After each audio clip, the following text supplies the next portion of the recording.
So you've created your quiz, you've shared it with your students in classroom, you're seeing it automatically pull their grades in, but you want to break down more of what has happened with your students. And this is really important because there are some places where this automatic grading fails. So for example, I've completed this form, and to see the answers, instead of looking at the questions at the top, I need to check the responses. On this page, you'll see an overview of the number of points the students across the board have scored. You'll be able to see graphs and charts of, how many people answered each question and how many of them got it correct.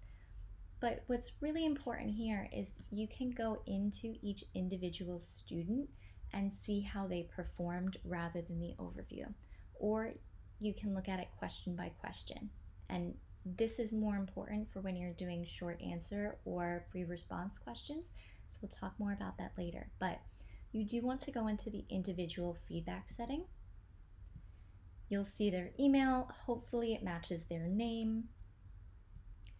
They got this question correct, but then down here you notice they got 2 out of the 3 of the pairs of equivalent fractions correct. But Google is only giving them 0 points. So you can manually go in and change this to give them 2 out of 3 possible points because they got 2 out of 3 correct. Now this is a personal choice. Some people prefer you either get all or nothing. Some people like to give that partial credit.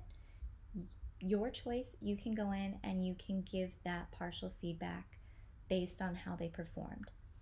And then you click Save.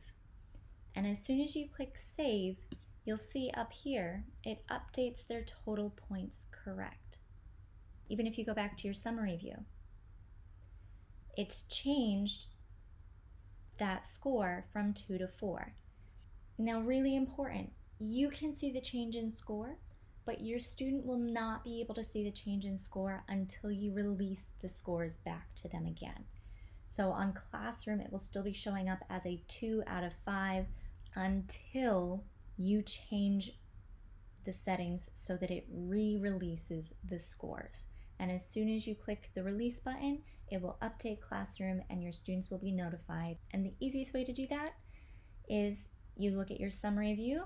Just down beneath your frequently missed questions or insights, you have a button next to your scores that says Release Scores. And the benefit to clicking this button here is that it will give you the option to re-release the scores of all of your students at the same time. So if you've gone through and updated the grades for everybody individually, you can come back here and release the scores all in one go. You can also find the same thing on the individual page. So on your individual page, you just scroll down to underneath where it has the email, and again, you can click Release Score. And this will release the updated score for just that student. So this would be a place where if you have a question that you might be giving partial credit for in your settings, it might be a really good choice to make sure that the grades are only released after manual review to help prevent student confusion and anxiety when they think they're getting a really poor score and they're actually not. And that's it. It's really easy to see your students' work, to see how well they've done with different things, and to give them some corrections and individual feedback if need be. I hope this video helped, and there will be more to come about how to use Google Forms to help you in your classroom.